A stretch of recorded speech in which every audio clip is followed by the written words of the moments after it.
Para começar o dia, já teve gente que meteu o pé na jaca e cortou relações aí com o país. E a gente tá falando do Petro, né? Que a Colômbia cortou relações com Israel, né?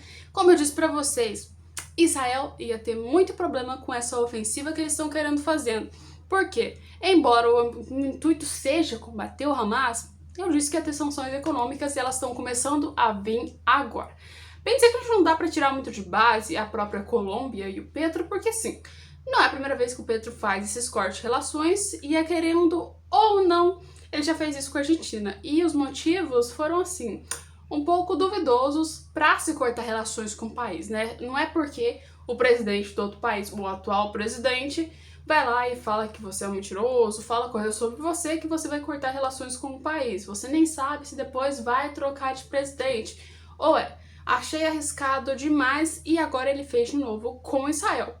Ele veio com a justificativa de que simplesmente o Estado de Israel não está combatendo aí as questões diplomáticas, ou seja, seguindo tudo corretamente sobre os direitos humanos e vai atacar a Palestina.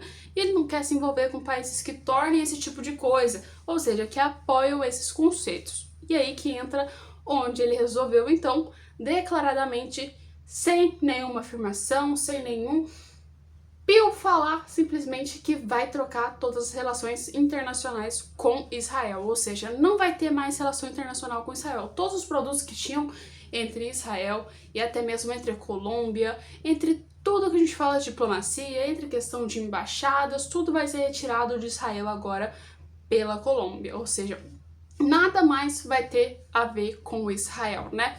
E assim, e embora a gente fale que as notícias sejam drásticas, a gente até vê que os Estados Unidos tá sacaneando com Israel pra caramba, os Estados Unidos resolveu ficar do lado de Israel dessa vez, chegando a criticar que o Petro meio que simplesmente tomou uma decisão precipitada, ou seja, ele não pensou nas notícias, não pensou no que poderia vir depois, que era o quê?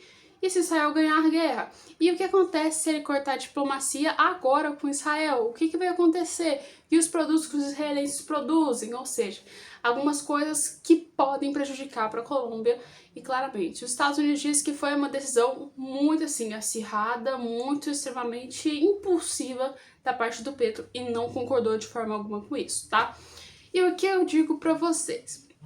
Israel já estava visível que ia acontecer sanções e, querendo ou não, o Estado de Israel e principalmente Benjamin Netanyahu, ele já sabia disso, ele estava sacando que isso ia acontecer e mesmo sabendo disso ele ignorou todos esses fatos, continuou compreendendo que simplesmente vai continuar a guerra e o intuito é então atacar a cidade de Rafah, ou seja, eliminar o Hamas por completo, que é o intuito desde o início que a guerra começou, já que foram o Hamas que começou essa guerra. E aliás, não somente dessa vez, mas outros ataques feitos há muito tempo. E querendo ou não, Israel tá arriscando tudo, ou seja, tá jogando todas as suas cartas daí na mesa e falando, olha, simplesmente é a minha última opção, é o que eu tenho para fazer agora, vocês gostando ou não, né? E ele já estava preparado para sanções. Por incrível que pareça, as sanções que eu estava esperando eram para ser maiores, não teve tanta sanção assim, a gente para pensar. Porque simplesmente as sanções feitas foram por dois países que, querendo ou não tô afirmando, gente, que mas assim, é insignificante quando se fala de diplomacia com Israel. Porque assim, a Venezuela foi o primeiro país que cortou as relações diplomáticas com Israel e agora a gente viu que é a Colômbia. Só que assim, a Venezuela não tinha um mercado quase nenhum envolvendo com Israel, ou seja, não comprava tanto Israel e não era o principal ponto-chave de Israel. E além disso também a gente já viu que claramente a Colômbia também não é um dos principais. Tem outros países que são muito mais importantes para os Estados Unidos, claramente para Israel, do que os dois países, como por exemplo os próprios Estados Unidos, como por exemplo assim, Brasil e outros países, China, vem outros países que fazem compras e que com certeza movimentam muito mais o setor econômico e de relações diplomáticas entre Israel do que a Colômbia e claramente a Venezuela. Mas isso não tira o fato de que as sanções estão sendo feitas e que Israel está começando a ter os efeitos agora do que já tinha sido programado para acontecer, que era, se você vai contra a maioria, você vai ter as penalidades. As penalidades que se veio agora é o fato de que simplesmente Israel começou a sofrer sanções. Mas mesmo assim, o Estado de Israel já estava preparado para tudo isso, com certeza o setor econômico de Israel está preparado para isso, mas assim, querendo ou não, sanções são extremamente ruins para um país, principalmente um país que está entrando em guerra. Aliás, está em guerra já e está querendo entrar em mais guerra, né? Que a gente pode ver que o Líbano logo logo vai ter ataque no Líbano, né? Então, provavelmente aí é um probleminha para Israel. Um problema porque os dois saíram? Sim, um problema porque os dois saíram, mas o maior problema disso tudo é o fato de que se esses saíram, vai ter aí mais gente querendo vir seguir essas linhas, ou seja, mais países que vão falar simplesmente, já que tá ali muito arriscado a situação de Israel, não sabemos o que vai acontecer com o Benjamin Netanyahu, se vai acabar tendo o ataque completo e que pode pegar mal para quem tá apoiando ele, vamos deixar então de lado e vamos cortar as relações diplomáticas com esse país. Eu acredito que logo logo a gente pode ver mais notícias de países muito grandes, na minha visão. Gente, não é afirmando com toda certeza, mas eu acredito que países grandes vão aí cortar relações com Israel logo logo, tá? E aí a gente só tem a esperar, né, do que pode vir a acontecer. Mas a guerra não para, a guerra continua a todo vapor e até mesmo não vejo fim para isso tão cedo, já que as medidas que estão sendo colocadas são completamente diferentes. Hamas quer uma coisa, Israel quer outra coisa e nenhum dos dois entram em acordo. E quando se fala de tentar uma solução de paz, Benjamin Netanyahu não quer e o Hamas também não quer se não cumprir todos os seus requisitos, né? Então, assim, não é independente de quem seja, pode vir um papa querendo falar que é pra guerra acabar, que eles estão um pouco se lixando pra isso, né? E o que resta é simplesmente ver qual lado vai ganhar, porque questão de simples, assim, um acordo de paz, na minha visão, não chega tão cedo, né? É como a guerra da Rússia e da Ucrânia, a gente estava esperando que esse acordo de paz ia sair há 2 anos atrás, e aí?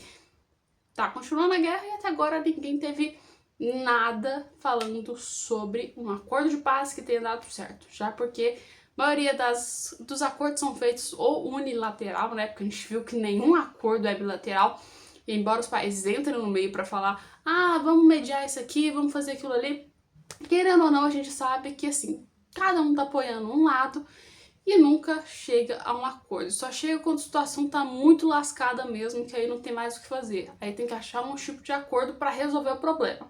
Mas caso não tiver isso, os dois ainda tiver com pique para brigar, ou seja, vai continuar a guerra. E eu acredito que isso aí vai ficar muito tempo em guerra.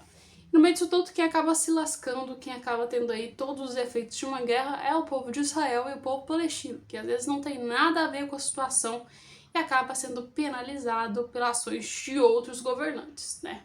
E aí é muito problema, mas muito problema mesmo. Pois é, gente, o vídeo de hoje foi um pouco mais rápido. Tô aqui trazendo informações pra vocês, tô sempre aqui com os vídeos às 6 horas da tarde, tá, gente? Tô dando uma bugada um pouco por conta do fuso horário, tá? Como eu disse pra vocês, eu tô aqui, a Argentina tá ali.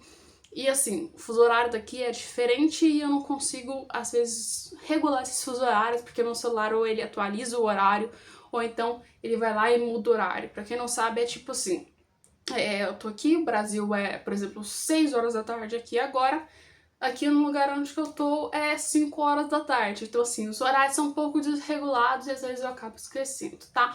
Mas fiquem calmos que eu tô resolvendo esse problema e logo a gente tem os vídeos certinhos pra vocês. E aguardem até nossos próximos vídeos, porque assim, acredito eu que vai vir muita, mas muita coisa. Tanto pelo lado de guerra de Israel, tanto pelo lado da guerra da Ucrânia nesses últimos tempos. E isso aí não vai parar tão cedo, tá? Um beijo e até o nosso próximo vídeo.